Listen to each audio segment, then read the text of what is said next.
and my apartment makes that obvious. There's one hallway, one bedroom at the end, no corners where sound can hide. If something moves, you hear it. If something speaks, you know where it came from. That's why, when I heard my own voice come from the bedroom while I was standing in the kitchen, my body reacted before my mind did. Hey, normal volume, normal tone. The way I say it, when I don't want to startle someone. I turned off the faucet and listened. Nothing followed. No footsteps, no laugh, no second word to explain the first. I checked the bedroom, empty, closet closed, bed unmade. I checked the bathroom, then the front door, locked, chain still looped. I told myself it was stress. That explanation lasted until 3:12 a.m. I woke up to my voice, saying my name from the hallway, not loud, not urgent, careful, like it was trying to remember how I usually sound when I wake up. The bedroom door was cracked open, just enough to let the darkness in. The hallway beyond looked wrong, darker than it should have been, like the light couldn't decide where to stop. My voice said my name again. I didn't answer. I didn't even open my mouth. Something in me understood that responding would change things. The voice waited. Then it said, calmly, almost approvingly, "Good." A pause. "First rule," my voice said. The word landed heavy in the dark. "Don't teach me that you can hear me." Morning didn't help. The apartment looked normal, but it felt like something had shifted overnight and hadn't shifted back. I kept expecting to hear my voice from another room when I moved too quietly. That night, I left the TV on low. Noise felt safer.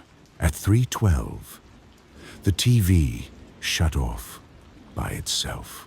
My voice came from the living room. "You use noise to pretend you're not alone," it said. I stayed still. "Second rule," my voice continued. "If you hear your name, don't answer it." The hallway floorboard creaked once, like someone leaning their weight forward. "Third rule," it said. "If I ask a question, don't answer that either." It said my name again. I didn't respond. After a long pause, my voice said, "You're doing better than most." In the morning, I found a sticky note on my fridge. Not my handwriting. "Don't answer. Don't look. Don't repeat." Under it, in smaller letters, "If you hear your voice whispering, hold your breath." I threw the note away and immediately wished I hadn't. That night, my voice spoke again. Fourth rule. It said from the hallway, "Don't practice." I didn't know what that meant yet, but something about the way it said it made me feel like I already had. After that, the voice started copying me. If I coughed, I'd hear it a few seconds later from the bathroom. If I sighed, it sighed back from the living room.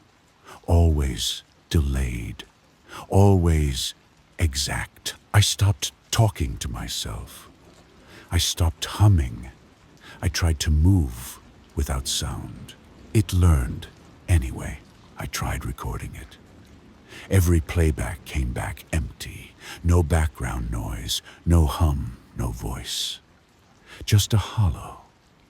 Nothing where sound should have been. At 3:12 one night, my voice spoke from the hallway. "You're trying to keep proof it said. Fifth rule, don't make a witness. I pushed a chair under my bedroom door anyway. At 3:12, the chair scraped across the floor, slowly. My voice came from the hallway, closer now. Sixth rule, it said. Don't barricade. The doorknob turned just enough to test the latch. You make rules to feel safe, my voice said. I make rules to see how you move. My lips twitched.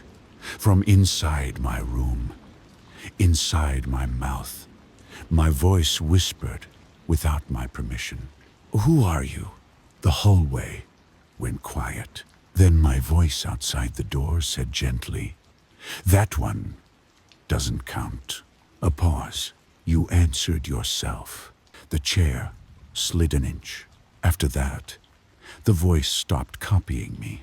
It didn't need to anymore. The voice started narrating instead. It described my breathing, my heartbeat, the way my body relaxed when I was too tired to stay afraid. At 3:12, my voice said, seventh rule, mirrors are doors. I covered the bathroom mirror with a towel without thinking. My voice continued, closer now. If you see me in one, don't check behind you.